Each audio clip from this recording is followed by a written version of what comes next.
Baik, shalom teman-teman, saudara-saudaraku. Malam hari ini kalau kita bertemu bahwa ini semuanya karena kasih Tuhan. Lewat media ini Tuhan pakai untuk kita saling memberkati satu sama yang lain. Saya bersyukur bahwa saya hidup hanya karena kasih Tuhan. Saya hidup hanya karena mujizat Tuhan. Kalau bukan Tuhan Yesus, tidak mungkin saya hidup sampai hari ini. Karena sebenarnya saya meninggal pada tanggal 15 Desember tahun 99, di mana kampus kami, Sekolah Tinggi Teologi Dulos, dibakar sama massa yang tidak dikenal. Ketika masa itu masuk, kami mahasiswa tinggal di dalam asrama. Malam hari itu, kami mahasiswa yang tinggal di asrama itu berasal dari setiap daerah-daerah di provinsi di Indonesia. Karena kami dipanggil dari daerah, kami ditampung di asrama, kami disekolahkan, satu saat kami akan pulang kembali ke daerah kami. Nah, itu panggilan. Sehingga kami yang datang dari daerah pun, kami bukan orang kaya, kami orang-orang yang benar-benar putus sekolah. Makanya sekolah ini, sekolah Alkitab ini, Sekolah Tinggi Teologi Dulus ini, mereka mencari setiap mahasiswa yang putus sekolah, boleh datang. Ya, jadi akhirnya kami bisa daftar dan kami bisa sekolah. Tapi baru datang sampai di Jakarta dan baru ya, saya juga belum sampai 1 tahun, 1-2 tahun di sini, kampus kami diizinkan, akhirnya dibakar sama massa pada tanggal 15 Desember tahun 99. Bahwa ketika terjadi peristiwa itu, kami mahasiswa itu tinggal di asrama, jumlah kami sekitar 337 orang. Lalu masa itu masuk, lalu kami yang ditangkap, lalu yang dipotong, 37 orang, yang meninggal 2. Satu dari Jogja dan satu saya sendiri. Sehingga malam hari ini saya bersyukur bahwa kalau bukan Tuhan Yesus, tidak mungkin saya bisa bersama-sama saudara-saudaraku. Ya, kita bisa bertemu lewat media ini. Karena malam hari itu memang sangat luar biasa. Saya jam 7 malam sudah tidur. Menjelang jam 9 malam masih itu masuk. Akhirnya mereka membakar kampus. Lalu teman saya sekitar jam 10 dia masuk kembali ke kampus untuk mencari menyelamatkan ya, membangunkan yang sudah tidur. Dan teman saya datang, dia masuk di kamar dan kasih bangun saya. Lalu saya bangun dari tempat tidur, saya lari dan ikut teman saya ke halaman. Saya lihat gedung sebagian terbakar, semuanya habis. Ada mahasiswa menangis di mana-mana. Saya juga bingung, cuma hanya nangis dan berdoa. Ini mau lari kemana? Ya, dalam keadaan bingung, dalam keadaan panik, stres lagi malam hari itu. Lalu saya berkata, Tuhan mau lari kemana? Mau ikut pintu depan? Saya akan dibunuh karena waktu saya berdoa lihat 2 pintu gerbang itu massa sudah berkuasa. Nah, sehingga saya bisa berdoa, Tuhan Yesus, malam hari ini kalau saya meninggal, saya akan masuk surga. Saya tidak mencuri, saya tidak bersalah dengan siapapun. Lalu waktu saya berdoa, selesai buka mata, massa semakin dekat menuju ke saya. Akhirnya saya lari ke arah kanan, baru 4 langkah bertemu dengan massa. Akhirnya massa itu berteriak, itu ada mahasiswa, tangkap bunuh dia. Lalu saya lari ke balik arah ke sebelah kiri lagi. Baru 4 langkah bertemu dengan massa. Ya, massa itu berteriak lagi, itu ada mahasiswa, tangkap bunuh dia. Tuhan, saya mau dibunuh Tuhan. Lalu saya mundur, lari ke belakang kampus kami. Di situ saya masuk dalam satu pergumulan yang luar biasa. Karena pikiran saya larinya ke tembok, pagar kampus kami. Ya, itu 3 meter, ini bisa melompat nggak? Sementara saya pendek lagi. Nggak bisa melompat. Akhirnya cuma lari keliling pagar dan massa itu kejar saya. Di ujung sana ketemu dengan 2 teman. Lalu sama-sama lari, tapi mereka di belakang saya. Tiba-tiba 2 teman ini dalam sekejap mereka bisa melompat lewat pagar 3 meter itu dan saya ketinggalan di dalam. Lalu mereka berteriak, teman 2 orang berteriak, Domi keluar, Domingus melompat. Waktu saya lari sambil jawab, gimana saya mau melompat? Saya pendek begini nggak bisa. Dan di unjuk kampus kami di sana ada pagar kawat duri. Lalu saya buka pagar kawat duri itu, lalu saya merayap keluar. Setelah keluar sampai luar pagar, masa di belakang, waktu mereka potong saya, parangnya kena kawat durinya. Itu kalau kena di paha saya mungkin putus. Akhirnya masa itu mereka berkata, mahasiswa ini sudah sampai di luar lingkungan masyarakat, di luar pagar. Kita nggak bisa kejar mereka lagi. Lebih baik kita masuk kembali ke kampus. Kita cari, ya kita cari mahasiswa yang lain. Laki-laki kita bunuh, perempuannya kita perkosa. Lalu masa itu masuk kembali ke kampus dan saya sudah jalan di lingkungan masyarakat dekat kampus kami. Dan di sana saya ketemu dengan dua teman tadi. Lalu jalan bersama-sama sambil berdoa.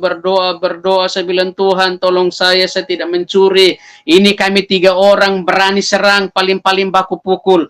Selesai berdoa, buka mata, 2 teman menghilang. Dan itu pun bertemu dengan masa lagi yang baru turun dari jalan raya menuju ke kampus kami. Akhirnya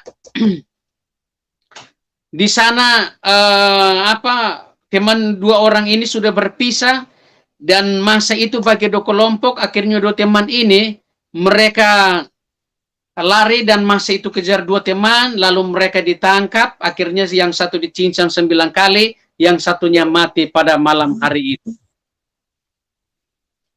Akhirnya malam hari itu, saudaraku, dan saya lari menuju ke rumah teman. Sampai depan pintu teman, saya ketuk pintu, tidak ada yang membuka pintu bagi saya. Lalu saya berdoa pengerahan diri yang terakhir. Selesai berdoa, ketuk lagi pintu, berteriak-teriak. Masa dengar ketukan pintu, masa itu alihkan senter ke saya. Lalu mereka lihat saya di depan pintu. Lalu di situ masa menuju ke saya, disitulah saya ditangkap. Nah, ketika saya ditangkap, saudaraku, yang pertama tangan saya diikat pakai tali dari belakang. Yang kedua, kepala saya ditutup pakai kain. Lalu saya dibawa. Waktu saya dibawa sama masa, itu pedang sudah nempel di leher. Berdoa semakin kuat, pedang itu semakin ditekan, darahnya mulai netes. Baju saya udah penuh dengan darah. Tiba-tiba karena masa membawa saya, mungkin ada yang emosi, tendang saya, jatuh dalam got, nggak bisa bangun. Lalu seorang bapak narik saya dalam saluran air itu, dia angkat tubuh saya begini, dia banting saya, akhirnya pingsan, dan selanjutnya tidak sadar lagi. 5 menit kemudian saya sadar, lalu saya berdoa, Tuhan Yesus tolong saya. Tiba-tiba masa itu, rupanya mereka masih di situ. Lalu masa itu berkata, orang ini masih hidup. Lalu mereka paksa, mas bangun, mas bangun. Bergerak mau bangun, mereka pakai balok, saya digebukin lagi. Bergerak mau bangun, digebukin lagi pakai balok. Jadi memang nggak ada kasih malam hari itu. Namanya di tangan masa. Akhirnya mereka berkata, orang ini sudah tidak kuat. Lepaskan ikatan di tangannya. Lalu mereka lepaskan tali di tangan saya ditarik gaya binatang. Lalu masa itu sambil berteriak-teriak di sana. Lalu saya mulai berdoa, Tuhan tolong saya Tuhan. Saya tidak bersalah dengan siapapun Tuhan. Malam hari ini kalau saya meninggal saya yakin masuk surga. Tapi badan saya ini tergoncang. Ya, karena pedang itu masih nempel di leher. Lalu saya mulai berdoa, Tuhan Yesus, saya yakin dan percaya Engkau di samping saya. Tiba-tiba ada suara bisikan Tuhan Yesus berkata, jangan takut, aku menyertai engkau. Ketika saya dengar suara itu, yang tadi badan saya tergoncang karena pedang itu terhadap masa itu begitu banyak, lalu tiba-tiba roh ketakutan hilang, tinggal damai sejahtera. Akhirnya saya diserahkan kepada kelompok masa yang kedua. Lalu saya diserahkan kepada kelompok masa yang kedua itu duduk bikin lingkaran, lalu saya taruh di tengah-tengah lingkaran masa itu mereka ada yang bilang periksa KTP-nya, ada yang belum bilang jangan dulu, potong, bunuh, gitu. Mereka sambil berteriak, potong, bunuh, ada yang berkata jangan dulu, kasih bangun dia, buka kain di kepalanya, kita periksa dia dulu, jangan-jangan ini teman kita. Lalu mereka kasih bangun saya, berdiri, Lalu seorang bapak dia buka kain di kepala saya buka mata. Wih, masa begitu banyak. Lalu mereka senter dari kaki sampai di wajah saya. Akhirnya mas itu berkata, ini mahasiswa, ini orang dalam, bunuh dia. Lalu saya tunduk kepala dan berdoa. Selesai berdoa, seorang bapak datang dari arah kiri. Dia bawa kayu besar, dia berdiri samping kiri. Dan di sana dia memberikan dua pertanyaan. Mau ikut masa itu atau mau ikut kemauanmu? Tapi tiba-tiba saya berkata, hanya di dalam Yesus ada jaminan keselamatan, di luar Yesus binasa. Nah, perkataan ini membuat masa marah karena saya tidak ikut kemauan masa itu. Lalu bapak itu dia marah, lalu dia pukul saya pakai balok di kepala bagian kiri sini. Saya jatuh ke depan 2 meter, selanjutnya tidak sadar lagi. Tapi bagaimana waktu roh saya keluar? Dan ini yang saya mau bagikan buat saudara-saudaraku, bahwa kita hidup di bumi ini cuma hanya sesaat. Kita hidup di bumi cuma hanya sementara. Kita nggak tahu kapan kita akan pulang. Kita nggak tahu kapan kita ini akan berbalik. Pulang kembali ke surga, pulang kembali ke rumah Bapa untuk selama-lamanya. Bahwa kehidupan yang sesungguhnya bukan di bumi ini. Kehidupannya sesungguhnya waktu kita pulang kembali ke rumah Bapa di surga. Sehingga di sini kali kita melihat yang namanya kematian. Ketika kematian itu datang mengambil seseorang, hal yang pertama tidak melihat usia. Hal yang kedua tidak melihat apakah dia golong orang kaya atau golong orang miskin. Tepat pada waktunya akan mendapat giliran masing-masing mengenai kematian itu. Bahwa kita datang di bumi ini cuma hanya kos-kosan. Kita datang di bumi ini cuma hanya kontrak, saudaraku. Kita ini pendatang, kita ini orang asing. Firman Tuhan berkata bahwa masa hidup kita di bumi ini 70 tahun. Kalau kita kuat 80 tahun. Lebih dari itu, penderitaan dan kesukaran. Hidup yang begitu singkat sih, apa sih yang kita harus persiapkan pada malam hari ini? Lalu kita sibuk sana, sibuk sini, lalu kita tidak pernah mencari yang namanya kebenaran itu. Sehingga Yesus itu datang menawarkan keselamatan itu, menawarkan surga itu. Ketika kita membuka hati menerima dia, maka dia akan menuntun langkah hidup kita. Akulah jalan dan kebenaran dan hidup. Tidak seorang pun datang kepada Bapa kalau tidak melalui aku. Nah, sehingga malam hari itu Tuhan izinkan saya nggak pernah berpikir bahwa saya akan dibunuh seperti itu. Saya tidak pernah minta, ayo potong saya biar mati hidup lagi. Gak pernah minta, saudaraku. Tapi dalam sekejap, dalam sekejap Tuhan mengizinkan satu peristiwa ini yang luar biasa. Yang saya tidak pernah membayangkan bahwa saya bisa hidup lagi seperti ini.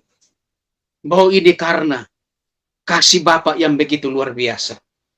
Bahwa Yesus itu hidup. Yesus yang kita sembah itu hidup. Dia selalu berada dalam setiap kehidupan kita. Apapun masalah hidup kita, di saat kita punya pergumulan, persoalan, mungkin kita tidak berdaya di sana, mungkin di sana kita putus asa dengan setiap masalah-masalah dalam hidup kita, tapi Yesus hadir untuk memberikan jalan keluar dalam setiap kehidupan kita. Sehingga malam hari itu sebelum saya dipotong, Tuhan Yesus berkata, jangan takut, aku menyertai engkau. Saudara-saudara yang dikasihi oleh Tuhan, sehingga bapak itu dia pukul saya pakai balok, lalu saya jatuh ke depan 2 meter, selanjutnya tidak sadar lagi. Tapi bagaimana waktu roh saya keluar? Ketika roh saya keluar dari tubuh saya, itu seperti setara mau lari. Seperti pertandingan lari, ya biasa atletik berlutut gini, baru angkat kaki, itu. Ya. Nah ketika roh saya keluar seperti itu, tiba-tiba roh saya langsung lurus, kayak orang renang di atas tubuh. Ya, roh saya itu melayang-layang di atas tubuh saya. Dalam keadaan gelap, roh saya bisa melihat tubuh saya tertinggal. Roh saya berkata, lo badan saya tinggal, badan saya tinggal. Bisa melihat tubuh saya lo di atas di tumpukan itu. Selanjutnya roh saya ini berdiri.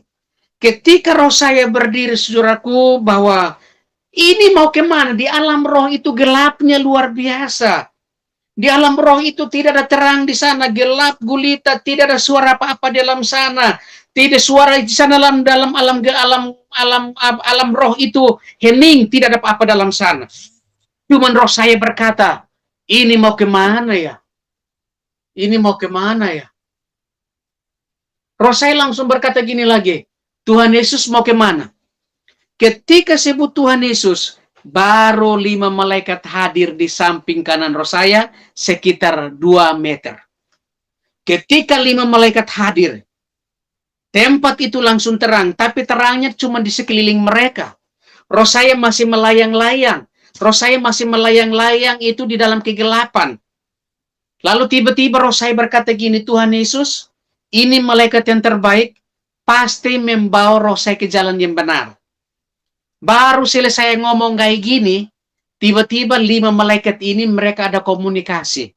Selesai komunikasi, satu malaikat keluarin tangan putih panjang, dia pegang di tangan sebelah kanan roh saya ditarik masuk dalam terang itu.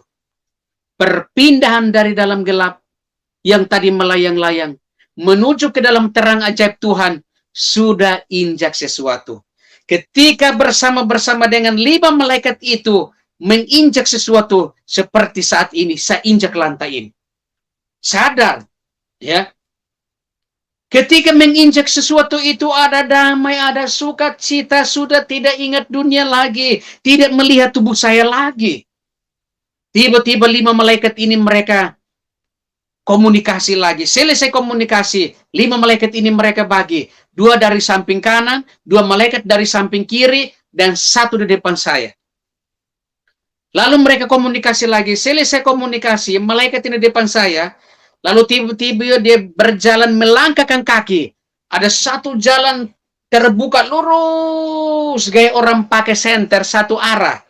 Ya. Jadi ketika malaikat di depan itu, mungkin malaikat terang itu ketika dia melangkahkan kaki, langsung jalan itu terbuka, jalan yang terbuka, jalan itu mengkilat begitu luar biasa. Saya kena percaya bahwa jalan itu dibuat dari permata-permata yang berharga itu. Ya.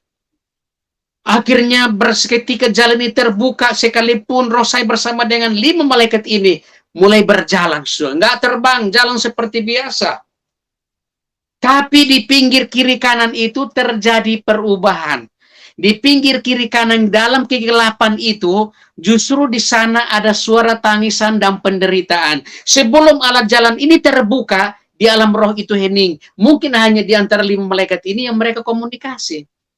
Tapi ketika jalan ini terbuka, di tengah-tengah ini terang, di pinggir kiri kanan gelap, di dalam kegelapan itu terjadi perubahan, bahwa di sana ada orang menangis meraung-raung dalam kegelapan. Ada orang menangis histeris dalam kegelapan itu. Mereka minta pertolongan kepada malaikat-malaikat yang membawa roh saya itu, supaya keluarin tangannya untuk menarik mereka masuk.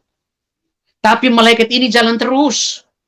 Semakin jalan-jalan ini semakin sempit. Di ujung jalan yang sempit, bahwa di sana ada pintu. Pintu itu oval, lonjong, ya, gaya lubang jarum. Akhirnya roh saya berkata gini, Tuhan Yesus, badan saya besar, tidak mungkin masuk. Tapi 5 malaikat ini mereka antri, ya. Jadi malaikat yang di depan saya itu malaikat yang tadi depan kami, lalu satu lagi, lalu roh saya, lalu 2 malaikat di belakang saya. Akhirnya mereka masuk. Lalu roh saya berkata gini, Tuhan Yesus, badan saya kecil, pasti masuk. Tiba-tiba sudah melewati pintu yang sempit, ternyata di balik sana ada taman yang indahnya luar biasa. Akhirnya roh saya berjalan dalam taman itu, sambil berkata begini, Tuhan Yesus, ini taman, berarti ada rumah. Baru roh saya berkata bilang, rumah. Tuhan Yesus memperlihatkan satu istana yang megahnya luar biasa. Tuhan Yesus memperlihatkan satu gedung yang megahnya luar biasa. Karena roh saya di atas ketinggian, lalu melihat ke bawah. Kota itu megahnya luar biasa. Akhirnya roh saya berkata gini, Tuhan Yesus, ini rumah, berarti ada orang di dalam. Lalu roh saya dibawa masuk ke dalam, turun ya. Roh saya waktu dibawa masuk itu kami turun lewat tangga. tangganya putih. Roh saya bersama dengan 5 malaikat ini turun melalui tangga yang putih, turun, lalu menuju ke sana. Waktu menuju ke sana, masuk dalam rumah itu persis kayak dalam gereja, bahwa di sana ada pujian penyembahan kepada Tuhan. Di sana ada yang duduk, ada yang berdiri, ada yang tepuk tangan, ada yang tiup sangkakala. Tiba-tiba ada suara yang berkata begini, ini orang-orang yang percaya kepada Yesus sehingga ditempatkan di sini. Lalu roh saya dibawa lagi, ya, ruangan kedua. Persis seperti kamar yang pertama, lalu dibawa lagi ke ruangan yang ketiga, ya. Persis seperti ruangan yang pertama, kedua, bahwa di sana ada pujian penyembahan kepada Tuhan. Ada yang duduk, ada yang berdiri, ada yang tepuk tangan, ada yang tiup sangkakala. Tiba-tiba ada suara yang berkata, ini orang-orang yang percaya kepada Yesus sehingga ditempatkan di sini. Lalu roh saya dibawa masuk kamar yang keempat. Kamar itu kosong. Ruang keempat. Ya, ruang keempat. Ruangan itu lebar itu, tapi dibuat begitu luar biasa, ya nggak bisa diukirkan lah. Ya, ruangan yang megahnya luar biasa di sana. Lalu roh saya berlangkah 3-4 langkah ke depan, masih bersama dengan 5 malaikat itu. Lalu roh saya berkata gini, Tuhan Yesus, ini antara saya ke surga dan ke neraka. Baru berkata begini, saudaraku, 5 malaikat ini hilang. Akhirnya roh saya berdiri sendiri dalam ruangan itu. Lalu ada sinar kemuliaan Tuhan muncul sekitar 5 meter dari roh saya. Sinar kemuliaan Tuhan itu membuat mata roh saya nggak bisa melihat. Karena sinar itu seperti matahari, membuat mata roh saya nggak bisa menatap lagi. Lalu tiba-tiba ada suara bergumandang dalam kamar itu, dalam ruangan itu. Berlutut, berlutut, berlutut. Ketika roh saya dengar suara itu, dalam sekejap roh saya berlutut. Ketika roh saya berlutut di sana, tiba-tiba dalam sekejap pun Tuhan membuka satu kitab yang besar. Tuhan membuka satu buku yang besar. Ketika buku itu terbuka, itu tulisan keluar dari buku itu gaya bara api. Keluar hilang, keluar hilang, keluar hilang. Begitu banyak tulisan. Tiba-tiba tinggal kertas putih, terbuka lagi lembaran yang kedua. Baru terbuka begini, saya lagi berdiri narik kambing. Tiba-tiba hilang, keluar lagi. Rupanya Tuhan memperlihatkan semua kejahatan saya. Tuhan memperlihatkan semua apa yang saya curi di kampung saya di timur sana, di kampung saya. Tuhan memperlihatkan semuanya, curi kambing gimana, keluar kayak gitu. Curi ayam gimana, mulai jerat itu ayam sampai makan itu daging. Itu disuting, dikeluar seperti itu, saudaraku. Tuhan memperlihatkan semua kejahatan saya. Apa yang kita sembunyikan, di sana Tuhan akan membongkarnya, Tuhan akan memperlihatkan semua kejahatan apa yang kita lakukan. Lalu di situ roh saya berkata gini, Tuhan ini perbuatan saya. Ini minggu yang lalu, bulan yang lalu, tahun yang lalu saya melakukan kejahatan. Tapi saya yakin dan percaya, Engkau mati di atas kayu salib untuk menebus dosa saya. Baru ngomong kayak gini, tiba-tiba tinggal kertas putih. Terbuka lembar yang ketiga, tulisan keluar begitu banyak lagi. Di situ roh saya berkata gini, Tuhan Yesus, saya tahu Engkau mati di atas kayu salib untuk menebus dosa saya.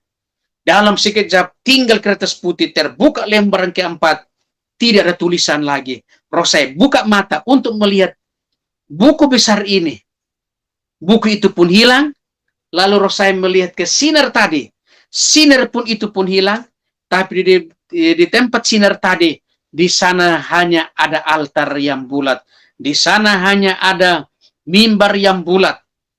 Lalu roh saya tiba-tiba berkata, oh ini tempat Tuhan Yesus, ini takhta surga. Ternyata saya harus mempertanggungjawabkan perbuatan masa lalu saya di depan sini. Tiba-tiba, roh ada suara yang berkata gini, Domingus pulang. Belum tiba saatnya untuk datang melayani aku. Ketika roh saya mendengar suara itu lalu melihat ke samping kanan, Tuhan Yesus menunggang kuda putih. Akhirnya roh saya langsung berkata, ini Tuhan Yesus. Saya harus pulang. Lalu Tuhan Yesus badannya berubah di sinar. Kuda putih berubah di sinar. Roh saya berkata gini, Tuhan Yesus mau balik. Waktu balik begini dalam sekejap, roh saya masuk dalam tubuh saya, tiba-tiba badan saya tergoncang. Lalu ingatan yang pertama, lu kenapa pulang? Kenapa nggak tinggal dalam rumah itu? Tadi bertemu dengan Tuhan Yesus, tadi bersama dengan 5 malaikat, kenapa mereka pulangin saya? Kenapa saya haus? Kok kenapa saya ini haus banget? Lalu di baju saya ini kok ada basah gitu. Lalu saya mulai pegang begini, rupanya ada gumpalan darah, ya ada gumpalan darah yang besar-besar, ya lalu saya ambil 3 gumpalan darah, saya masukin dalam mulut saya, lalu saya telan darah saya, tiba-tiba badan saya mulai tergoncang kayak seperti orang potong ayam gitu ya. Lalu selanjutnya lemas lagi, ambil darah, jidat lagi, baru saya ingat, Tuhan Yesus tadi saya dipukul jam 10 malam, sekarang jam berapa ya? Usaha mau buka mata pun nggak bisa karena di depan testa saya pun itu udah bolong, saudaraku. Lalu darah kan udah kering di mata saya, nggak bisa buka mata. Tapi saya kepingin mau bangun, mau jalan. Waktu mau angkat kepala, tiba-tiba kepala saya jatuh. Mau angkat lagi, nggak bisa lagi loh. Tuhan lihat saya kok putus. Dan disitulah saya ketakutan. Lalu saya mulai berdoa, Tuhan tolong saya. Lalu saya mau berteriak, tolong, tolong, tapi suara nggak keluar lewat mulut. Suara keluar lewat luka di samping leher saya. Ini kan di leher saya ini udah bolong itu.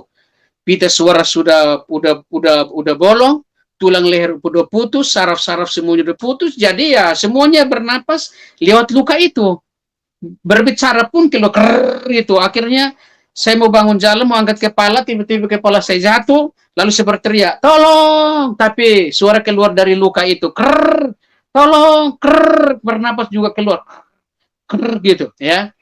Akhirnya, saudaraku, dan di situ saya berdoa dalam hati, lalu ada singkat cerita, ada yang datang angkat saya kayak anjing, kayak binatang, dibawa ke jalan raya, sampai jalan raya, periksa KTP, tidak ada, mereka berkata, orang ini sudah meninggal, ini tidak tahu identitasnya. Bawa dia ke rumah sakit yang dekat untuk diotopsi. Saya dengar, waktu mereka ngomong gitu, saya dengar, akhirnya saya bisa berbicara, saya bisa ngomong, saya bilang, Tuhan tolong saya mau bicara, saya kan belum meninggal. Lalu ada satu bayangan masuk. Ketika bayangan sinar terang ini dia masuk, lalu dia keluar lagi. Akhirnya tiba-tiba saya bisa berbicara. Oh, nama saya Domingus, umur saya 19 tahun, saya tinggal di asrama Dulus. Loh, orang ini masih hidup. Banyak orang yang saat itu berada di samping saya di pinggir jalan raya sana, mereka berkata, loh ini orang ini masih hidup, ini mahasiswa. Udah, bawa dia ke rumah sakit Uki di Cawang. Singkat cerita, mereka ambil saya, buang dalam mobil. Taruh saya dalam mobil itu, akhirnya dibawa dari tempat itu, dari itu menuju ke rumah sakit Uki. Lalu waktu sampai rumah sakit Uki, lalu saya ditaruh di atas tempat tidur. Saya udah bisa saya berbicara, bapak saya mana, bapak saya, ada yang tanya bilang bapakmu siapa? Akhirnya mereka saya bilang bapak ini itu pimpinan sekolah kami, dia juga dokter. Akhirnya dia datang ke saya, lalu saya berkata gini, bapak doakan saya, tidak mungkin saya meninggal, saya sudah masuk surga, saya sudah bertemu dengan Tuhan Yesus bilang pulang, maka saya akan hidup kembali. Maka saya hidup kembali. Akhirnya pimpinan kami berkata, tenang, saya mau berdoa dalam nama Yesus, jamaah. Selanjutnya masuk dalam ruang ICU. Ketika dalam ruang ICU, di sana dokter sarafnya periksa, selesai periksa, dokternya berkata kepada pimpinan kami, bilang anak ini tidak mungkin hidup. Ini 2 kemungkinan, mati, kalau hidup, cacat seumur hidup. Karena yang pertama, ini 2 kemungkinan mati, kalau hidup, cacat seumur hidup. Karena yang pertama, tulang leher tidak bisa disambung. Yang kedua, saraf-saraf tidak bisa disambung. Yang ketiga, cairan otak udah keluar. Yang keempat, ya, udah keracunan udara lah, ya. Jadi tulang leher, saraf-saraf tidak bisa disambung, darah habis. Akhirnya dokternya berkata, pimpinan kami berkata, dokter jahit aja. Kalau meninggal yang penting tersambung lagi. Akhirnya waktu saya diangkat, saudaraku, saya diangkat dari tempat pembuangan menuju ke itu, ya. Nah ini foto saya. Ya, ini foto saya waktu diangkat jam 3 pagi, dipotong dari jam 11 malam, diangkat dari semak-semak, ya, itu taruh di pinggir jalan, lalu itu ditaruh di atas aspal. Ya, Ini taruh di atas aspal nih.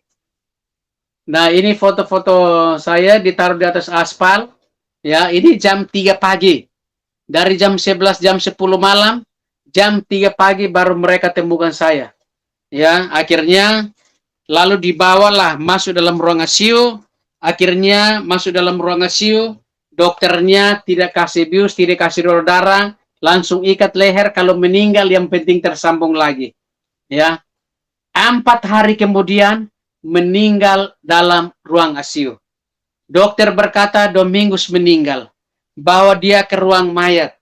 Keluarga saya berkata jangan, cari kamar yang lain, diusahakan, didoakan, jangan-jangan dihidup lagi. Lalu mereka membawa saya ke kamar yang lain, mereka berdoa. Roh saya ini sudah keluar yang kedua kali. Ketika roh saya keluar yang kedua kali, ke alam roh, di alam roh itu terangnya luar biasa, bukan seperti yang pertama. Ya, yang pertama waktu roh saya keluar itu gelap. Tapi ketika roh saya keluar di rumah sakit waktu keluar yang kedua kali, itu terangnya luar biasa. Rupanya di sana ada Tuhan Yesus. Tiba-tiba Tuhan Yesus langsung berteriak, balik. Ketika saya dengar suara Tuhan Yesus itu, lalu roh saya melihat ke samping kanan. Tuhan Yesus berdiri di atas segumpalan awan. Lalu tiba-tiba saya sambil lihat begini, ada segumpalan awan mulai turun, menutupin kepala Tuhan Yesus. Lalu tiba-tiba saya langsung balik begini dalam sekejap, sudah berada di depan pintu kamar. Ketika berada di depan pintu kamar, ada orang buka pintu, roh saya menuju ke tempat tidur. Di situ roh saya melihat perawat, sementara mereka pakai alat pemacu jantung, mereka strom di dasar dada ini saya, ya. Mereka strom gaya pakai setrika 2 lah itu, ya. Mereka strom tek gitu, ya. Mereka strom tek tek. Nah, akhirnya tiba-tiba 6 kali kemudian roh saya itu masuk dalam tubuh saya, tiba-tiba kaget. Waktu kaget itu leher saya ini bunyi. Krak. Loh, leher saya bunyi ya. Suster, coba buka ikatan di leher saya. Ketika suster buka ikatan di leher saya ini, waktu selesai buka, itu saya lapar setengah mati, ya, karena sudah 4 hari tidak makan. Selesai buka, saya lapar, saya minta makan, kasih teh manis, teh hangat, saya minum. Selesai jalan-jalan sampai pagi bersama sepupu saya. Akhirnya besok paginya sekitar jam 8 ketemu sama dokter sarafnya. Ketemu sama dokternya, kaget. Lu Domingos hidup, dokter. Saya mau pulang, kamu ada keluarga? Saya bilang gak ada keluarga. Akhirnya dokternya berkata, lo anak ini kalau dihidup pasti lumpuh total. Anak ini kalau hidup tidak mungkin berbicara, mungkin jadi bego-bego. Akhirnya saat itu di situ ada teman-teman saya. Mereka berkata, bilang apakah ada teman kamu bisa mendoakan kamu, sekarang kita bisa doa sama-sama. Lalu ada teman saya itu namanya Pendeta Gideon, dia datang berdoa ketika dia tumpang tangan dalam nama Yesus. Itu seperti ada air yang mengalir, seperti ada air terjun dari kepala turun di badan saya. Turun. Lalu tiba-tiba saat itu saraf-saraf yang putus, saudaraku, tiba-tiba mereka mulai bergerak pelan-pelan, mereka mulai tersambung sendiri. Akhirnya mulai saat itu sampai detik ini, tidak ada gangguan saraf. Ya. Dokter berkata kalau saya hidup, saya lumpuh total. Dokter berkata kalau saya hidup, tidak mungkin berbicara, mungkin jadi bego-bego. Tapi sampai detik ini, tidak ada gangguan saraf, tidak ada bego-bego dalam hidup saya. Karena saya kena percaya bahwa kalau Yesus menyembuhkan seseorang, pasti 100% adanya. Ya. Yesus itu hidup, apapun pergumulan kita, apapun persoalan kita, mungkin kita putus asa, tidak kuat lagi, ingin membunuh diri, tapi ketika engkau berbalik, panggil Yesus, dia akan hadir untuk menolong saudara dan saya pada malam hari ini. Akhirnya saudaraku, ini tulang leher putus, Tuhan sambungkan lagi. Saraf-saraf yang putus, Tuhan sambungkan lagi. Cairan otak keluar, Tuhan kasih cairan otak yang baru. Darah yang habis, Tuhan kasih darah yang baru. Bahwa malam hari ini saudaraku, bahwa dalam Yesus tidak ada mustahil. Lalu teman saya meninggal, saudara, ya. Ini teman saya meninggal. itu dibelah, ya.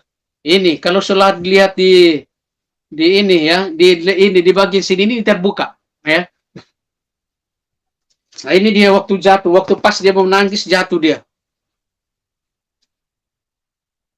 Ini dia meninggal dari Jawa Tengah dia.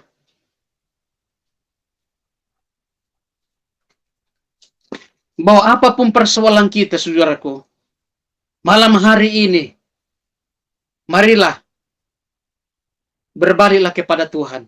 Cari dia. Ketika engkau mencari dia, pasti akan bertemu sama dia. Tapi kalau selama kita tidak pernah mencari dia, memang tidak akan bertemu sama dia. Tapi ketika kita panggil Tuhan Yesus, tolong saya, Tuhan Yesus sembuhkan saya akan percaya dia hadir untuk menolong saudara dan saya pada malam hari ini.